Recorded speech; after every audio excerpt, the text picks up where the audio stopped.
एक युवक गुरु का नया नया शिष्य बना था। उसके मन में बहुत सारे सवाल थे जो वह गुरु से पूछ लेना चाहता था। एक दिन वह गुरु के पास आया और उसने कहा, गुरुदेव, मैंने देखा है पहले लोग आपस में बहुत प्रेम करते हैं, फिर धीरे धीरे उनमें झगड़े होते हैं, लड़ाई होती है और एक दूसरे को वह भला बुरा कहने लगते हैं। फिर रिश्ते टूट जाते हैं और प्रेम नफरत में बदल जाता है। ऐसा क्यों होता है? गुरु ने कहा, यह जानने के लिए तुम्हें मेरे साथ चलना होगा। गुरु शिष्य को लेकर एक गांव में पहुंचे। वहां एक घर के द्वार को उन्होंने खटखटाया। भीतर से एक व्यक्ति बाहर आया। उसने गुरु को प्रणाम किया और कहा, गुरुदेव, मैं आपकी किस प्रकार सेवा कर सकता हूं? गुरु ने उस व्यक्ति से कहा, क्या तुम्हारी पत्नी के साथ विवाद समाप्त हो गया? क्या अब तुम खुश हो? उस व्यक्ति ने कहा, मैंने गलती की। गुरुदेव, उस औरत से शादी करके वह बिल्कुल भी अच्छी नहीं है। वह मेरा और मेरे परिवार का ख्याल नहीं रखती। वह हमेशा अकड़ कर बात करती है। वह हमेशा गुस्से में रहती है। उसने कभी मेरी कोई बात मानी ही नहीं। वह बिल्कुल भी अच्छी नहीं है। ईश्वर ने मेरे भाग्य में इतनी बुरी पत्नी लिख दी। अब वह मुझे छोड़कर घर चली गई है और अब मैं चाहता हूं कि वह वहीं रहे और कभी मेरे जीवन में ना आए। गुरु ने अपने शिष्य से कहा, देखा तुमने, यही मनुष्य का स्वभाव है। हर मनुष्य के अंदर अच्छाई और बुराई दोनों होती है, परंतु मनुष्य केवल बुराई को ही याद रखता है, अच्छाई को नहीं। और जब वह किसी की बुराई करने पर आता है तो वह शुरू से लेकर आखिर तक सब कुछ बुरा ही देखता है और बोलता है। और जब वह अपने मन में सब कुछ बुरा ही बैठा लेता है, तब वह यह आशा करता है कि इसके जीवन में सब अच्छा हो। बुराई से जीवन में अच्छाई कैसे पनप सकती है? अच्छाई लाने के लिए, जीवन में सुख और शांति लाने के लिए हमें अच्छाई को तो देखना ही होगा। पर यह काम कोई नहीं करता, क्योंकि ऐसा करने से मनुष्य के अहंकार को चोट पहुंचती है और वह अपने अहंकार से गिरना नहीं चाहता। उस व्यक्ति ने कहा, गुरुदेव, आप यह क्या कह रहे हैं? अगर कोई बुरा है तो उसमें बुराई तो दिखाई देगी ही। मेरी पत्नी बुरी है तो मैं उसमें बुराई ही देखूंगा। उसने आज तक ऐसा कोई काम नहीं किया जिससे मैं खुश हो सकूं। गुरु ने कहा, क्या तुमने कोई ऐसा कार्य किया जिससे तुम्हारी पत्नी खुश हो सके? उस व्यक्ति ने कहा, उसने कभी मुझे ऐसा कोई मौका नहीं दिया गुरुदेव कि मैं उसके लिए कुछ कर सकूं। गुरु ने कहा, चलो तुम ये सारी बुराइयां छोड़ दो, भूल जाओ। अपनी पत्नी की कोई एक अच्छाई याद करो और मुझे बताओ। उस व्यक्ति ने कहा, एक बार मेरी मां बहुत बीमार हुई थी, तब उसने उनकी बहुत सेवा की थी। उस समय उसने दिन रात का भी ध्यान नहीं रखा था। गुरु ने कहा, क्या इसके अलावा तुम्हें कोई और अच्छाई याद आ रही है? उस व्यक्ति ने कहा, हाँ, वह हमेशा समय पर उठती थी और वह मेरे माता पिता और मेरे खाने का बहुत ख्याल रखती थी। एक बार जब मैं बहुत बीमार हो गया था, तब वह रात भर जाग जाग कर मुझे दवाई दिया करती थी। वह बहुत मेहनती थी और उसे कोई तकलीफ भी होती थी तो वह मुझे बताती नहीं थी। वह हमेशा इसी प्रयास में लगी रहती थी कि मैं खुश रह सकूं। यह कहते कहते उस व्यक्ति के आंखों से आंसू आ गए और उसने कहा, गुरुदेव, मुझे ये क्या हो गया? मेरी पत्नी में कमियां हैं पर वह बुरी नहीं है। मैं उसकी अच्छाइयों को देख नहीं पाया। गुरु ने कहा, जब हम किसी की बुराई देखते हैं तो बुराई बुराई को खींचती है और वह सब कुछ बुरा दिखाती है और देखती है। आपके जीवन में सब कुछ बुरा होने लगता है, पर जब आप किसी की अच्छाई देखते हैं तब अच्छाई अच्छाई को खींचती है और आपके साथ सब कुछ अच्छा होने लगता है। वह व्यक्ति गुरु को प्रणाम करके अपनी पत्नी को लेने के लिए वहां से चला गया। गुरु ने शिष्य से कहा, क्या तुम समझे कि रिश्ते क्यों टूट जाते हैं? प्रेम नफरत में क्यों बदल जाता है? जब मन में नफरत हो तो उसमें प्रेम नहीं रह सकता, और जहां प्रेम हो वहां नफरत नहीं रह सकती। हम अपने मन में क्या रखना चाहते हैं, यह हम पर ही निर्भर करता है। शिष्य ने गुरु से कहा, गुरुदेव, मैं आपकी बात बहुत अच्छी तरह से समझ गया हूं। मेरा एक और प्रश्न है, क्या आप मुझे इसका उत्तर देंगे? गुरु ने कहा, अवश्य, तुम पूछ सकते हो। शिष्य ने कहा, गुरुदेव, इस दुनिया में सबसे मुश्किल कार्य क्या है? गुरु ने कहा, इस दुनिया का सबसे मुश्किल कार्य एकांतवास में रहना है। शिष्य ने कहा, इसमें मुश्किल क्या है? एकांत में तो कोई भी रह सकता है।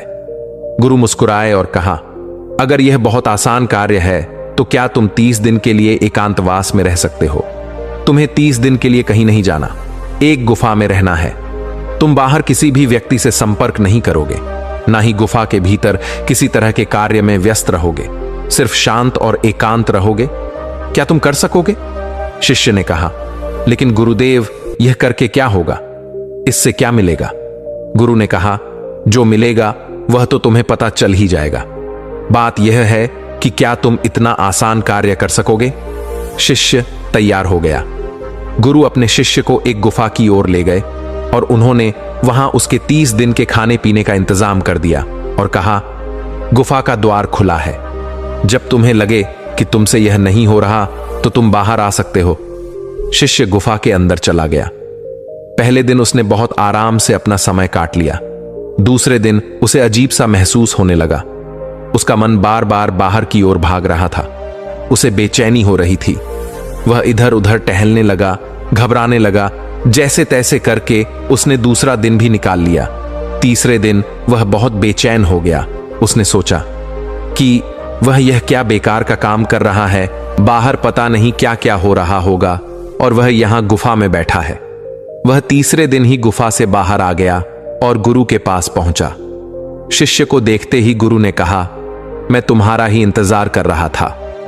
30 दिन एकांत में रहने की बात हुई थी, तुम तो 3 दिन में ही बाहर आ गए। शिष्य ने कहा, पता नहीं गुरुदेव, पर मैं भीतर से बहुत बेचैन हो रहा था।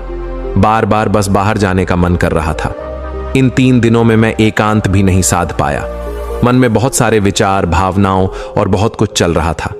कोई मुझे जबरदस्ती बाहर की ओर खींच रहा था।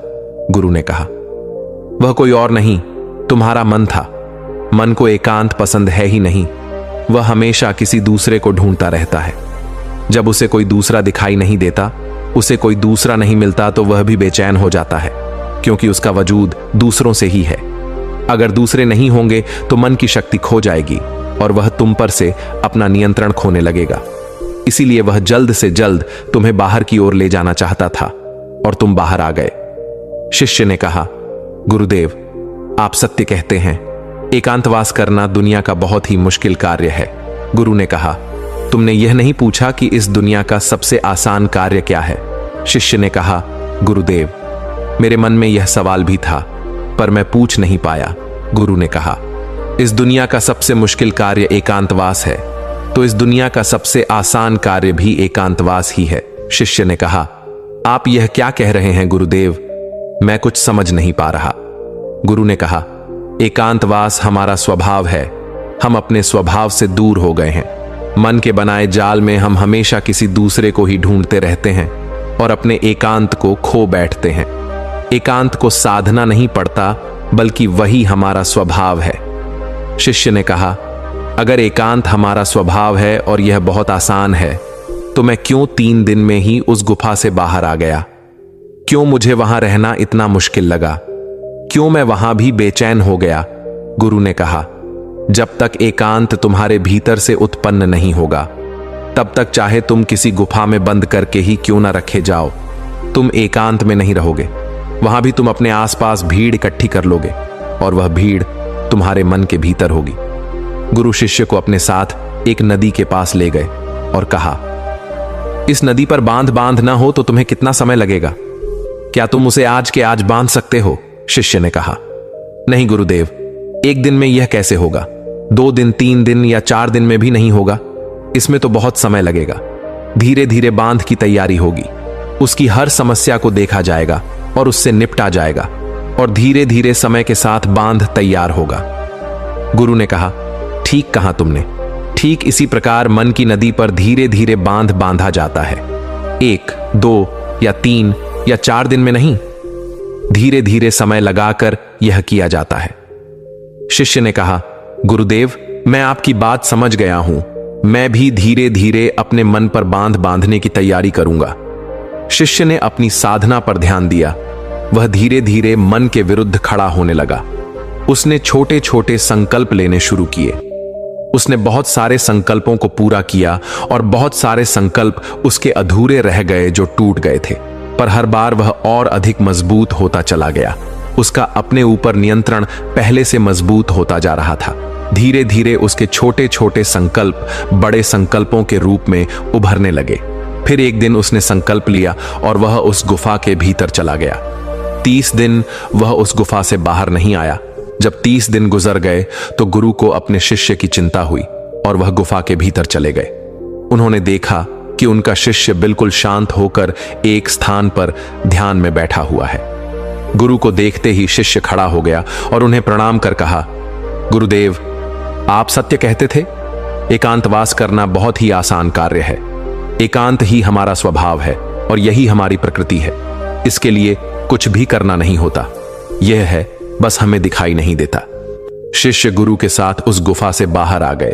अब आप सोच रहे होंगे कि इस एकांत वास की कहानी का मतलब क्या है। वास्तव में एकांत वह चीज है जो आपको सत्य दिखाता है, जो आपको शांति दिखाता है। आप अपने जीवन में बहुत छोटी छोटी चीजों में उलझे रहते हैं, जो इतनी मामूली है कि जिनके होने या ना होने से कोई फर्क नहीं पड़ता, पर आपके जीवन में वह बहुत मायने रखती है और आपका जीवन उनके चारों ओर घूमता रहता है। आप वहीं के वहीं भटकते रहते हैं। इस दुनिया में कोई नहीं बचा, चाहे कोई कितना भी बढ़ाओ व्यक्ति क्यों ना हो, कितनी भी अकड़ के साथ क्यों ना खड़ा हो, सब मिट्टी में मिल गए हैं। राजा हो, भिखारी हो, शक्तिशाली हो या कमजोर साधु हो या संत हो, कोई भी हो, किसी की अकड़ बाकी नहीं रही। जिन छोटी मोटी चीजों के लिए आज आप इतना लड़ते झगड़ते रहते हैं, क्या करोगे? इन सब चीजों का कुछ पल ही लगते हैं शरीर को मिट्टी बनने में और तुम ऐसे लड़ रहे हो जैसे कि तुम हमेशा यहीं रहने वाले हो। कुछ समय मिला है, बहुत कीमती है, उपयोग कर लो, कुछ सीख लो, कुछ जान लो, कुछ तो जीवन जी लो। सब कुछ जानते हुए भी हम कुछ नहीं जानते। बस यही हमारी विडंबना है और यही हमारी बेहोशी है और इसी से बाहर निकलने का नाम जागरण है और जागृति है और होश है और बुद्धत्व भी है। दोस्तों, इस कहानी से आपने क्या समझा? अपने विचारों को, अपने भावनाओं को एक कमेंट के माध्यम से जरूर बताएं। क्या पता आपके एक कमेंट से किसी का जीवन बदल जाए। धन्यवाद।